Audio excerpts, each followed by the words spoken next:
Hey everybody, it's Professor Snart here, checking in on a rainy, kind of chilly Wednesday morning. Despite having a couple of days at the start of the week of like 90-degree heat, felt like summer for a while there. Anyway, here we are in our poetry class. Let's take a look at our due dates. All right, so it's Wednesday, October 2nd as I'm recording this, which means the final or the main due date for Unit 4, and then we have that kind of reply turnaround. And then I'll talk a little bit about Unit 5 today. So let's go backwards real quick into Unit 4, just to kind of remind us of what we were doing, the second of our sonnets unit. So we started this kind of section of our course by reading sonnets that were written by other folks, again, as a kind of way of understanding the form, getting a little bit inside of it by trying to actually perform it a little bit. Also, because we were doing a video element, there was like a degree to which you could sort of express your understanding or your analysis of the work, not just by like writing an essay, but by how you or what you decided to show video-wise, sort of like reflecting or evoking your interpretation or what you felt was the general theme or maybe atmosphere of the work. And then, of course, we had our usual reply component. So that leads us to, or that led us, I should say, to Unit 4. I jumped ahead of myself a little bit, where we engaged with the sonnet form again, but this time by writing it. And like I said in an earlier video, it's like an easy concept to look at, but then trying to put it into practice, I think you get a better appreciation for all of the formal devices working together, especially how the rhymes can work using both perfect rhymes, right, words that sound exactly the same, and then off or slant rhymes, words that sound close to the same but not maybe exactly. How the sort of shape of the whole thing works across the full 14 lines and how the individual pieces sort of work.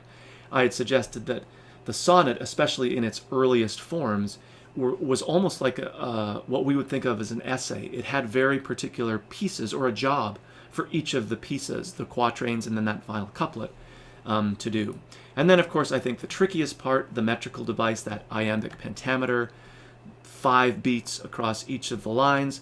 It, for many folks today, feels, I think, a little bit unnatural, almost like there's one extra going on in there, because I think we're so attuned to the 4 beats that we usually hear in music, almost any kind of music, from like new country to rap and hip hop, outside of a few,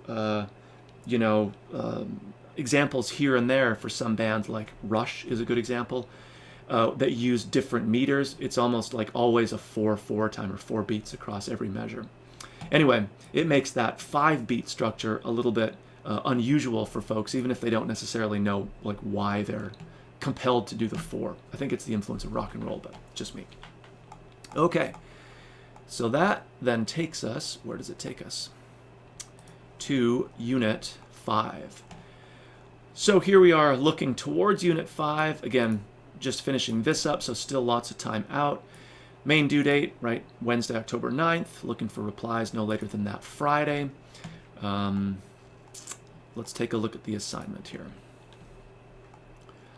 Alrighty, so poetry and as music. So this is a fun one for a couple of reasons. We have a bunch of new works to read, none of them that long, like half a page at most, so it shouldn't take you that long. Probably recognize some of them, like the very famous Do Not Go Gentle Into That Good Night by Dylan Thomas. We Real Cool, one of the most famous American, maybe, poems ever, right? This really, really evocative one, Dover Beach, by the English Victorian author Matthew Arnold. This Is Just to Say by the 20th century modernist William Carlos Williams, American poet.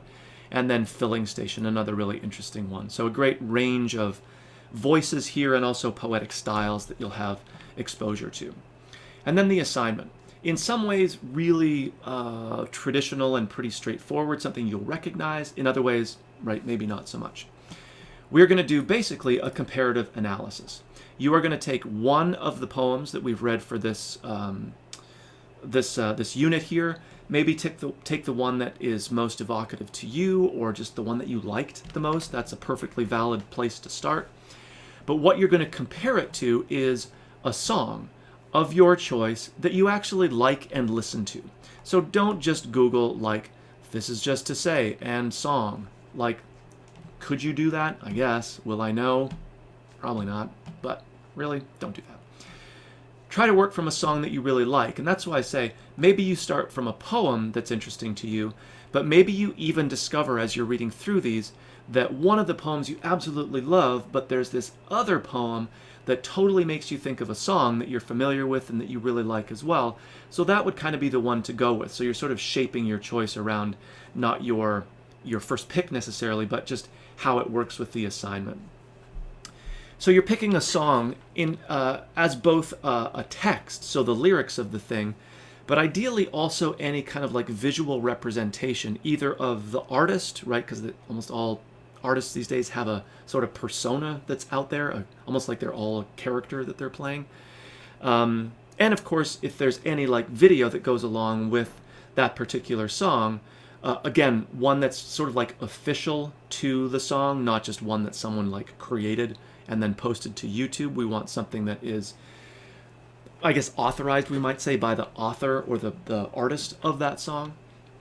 But including, so the point being that you're including not just necessarily the lyrics as text for your comparison, but also sort of like the visual representation that that artist is putting forward as a way of communicating like a theme, an idea, an atmosphere, all the same stuff that's going along in poems that have themes, that have characters, that have that evoke a mood and all that kind of stuff. So you're going to compare your song to the poem of your choice. You want to organize it effectively, so you should organize around points of comparison. Don't talk about the poem entirely and then shift to the song entirely and then try to tie it together. That's not effective. Make sure that the comparison is like forefront throughout. Imagine that you're developing 3, and again, quote unquote, body paragraphs. That is 3 really substantial points of comparison. And these should not be so broad that they could include a million other pieces. So they both deal with love is like way too general. Figure out that may be a starting place for you to brainstorm, but like, how do they deal with love, or how does it impact the characters? How do characters change based on that? It's that level of analysis that we want. And you really want 3 of those points. And then you'll substantiate each of those with quotation from the poem, from song lyrics, and you can again throw in reference to any sort of visual element that an official video might have that goes along with the song as well. You could even do something like artwork that accompanies an album or a CD, or again, it's sort of like officially endorsed by the artist, not just that someone somewhere has like associated with the song. That doesn't really work. Here's the thing, right? Not one work then the other, right? Thread it together. So again, fairly traditional approach, comparative analysis, 3 strong points, developed or supported with ample quotation from both of your texts, quote unquote. Okay, so here's the wrinkle. We're not just going to write an essay, because that's like not very interesting, honestly. And given the nature of our online class, I think it is really helpful to speak to one another, even if it's asynchronously, like it's not a real-time conversation. So we're going to do this as a video essay. If that freaks you out right away, calm down, don't be freaked out. You personally don't have to be on the camera. It's just could be just your voice. In fact, what I'd encourage you to do is not just like talk into the camera necessarily, but maybe there's some other creative way, something else you could show on your screen that will really help us understand the comparison that you're making. You also should not feel obliged to like write an entire line by line, word for word essay and just read it to us. That's not the point either. I would suggest making some notes for yourself, almost like a rough outline, kind of reminding yourself of the points, the quotes that you want to use, using what's on your screen to help us, but also to help you, right? Remember kind of the structure of the thing. But really, and this is sort of the half of the main benefit of doing it this way, is you want it to be sort of conversational. In other words, you have to understand your comparison well enough that you can almost talk just casually about it. Another version of saying this is, maybe you've heard the saying that good evidence that you really, really know a subject is that you can teach it to somebody else, not just read from a script, but actually teach that. And so we're not doing that exactly, but it is kind of a version of that. You need to know your comparisons so well that you can just sort of talk us through it, not read a script because you've written it all down, but you've really like internalized what it all means. So there's a degree to which the video essay challenges us or invites us to like teach each other a little bit. And then the other half of why I think it's really valuable is, again, it's just fun to see each other, or at least to hear each other, not always to be interacting through just the pure text on the screen. That gets a little old, it gets a little kind of distant and cold sometimes. Clearly it works really well for some things, but not for everything. So we're going to do it this way. So you have lots of time from when I'm recording and posting this to when this is actually due to think about what's your poem choice, what's your song choice, how are you going to go about this, how are you going to manage the video part, what do you actually want to see on the video as you talk us through the points of comparison. If you're sort of confused or not even sure where to start about the tech side of things, just be in touch with me, but be in touch with me early, not the afternoon that it's due. If you run into problems, we want to run into those early so we can figure them out. So I'm definitely here for tech help if you feel like you need it. Although, honestly, these days, many people are pretty swift with screen capture and recording. You can just Google it if you've never done it before. It's a cool skill to learn. Uploading your video to YouTube, I would suggest. Again, we all have a Google account for this class. YouTube is a Google product, so even if you've never used Google before, you have a Google account, as just by virtue of being a Google credential holder or a Gmail person. We want to build out your portfolio page where you can embed that video right on the page. Again, all of the walkthrough here you can look at your leisure, review when you need to. Posting your completed portfolio, which will have your video on it. Make sure that your video is shared in such a way. My suggestion, somewhere it's in here, I can't remember where I said it, is to make it unlisted. So it's basically unfindable by anybody else out there. You don't need to worry about someone stumbling on it. You can turn comments off if you're even worried about that part of it. But it can't just be private to you, because then it won't show up correctly for anybody but you on your portfolio page. So as with docs of any kind, the sharing settings are really important here.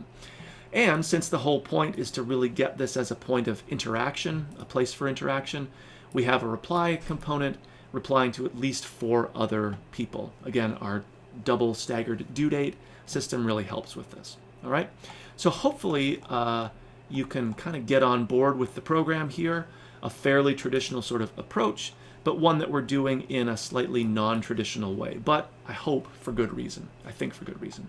Hopefully you'll feel that way too. So again, lots of time here in our due date structure to be thinking about this, and I'm always open if you have questions about your approach, thing you want to do, tech problems you're running into, just reach out to me and we can figure that out. All right, have a great day, and I'll talk with everybody later.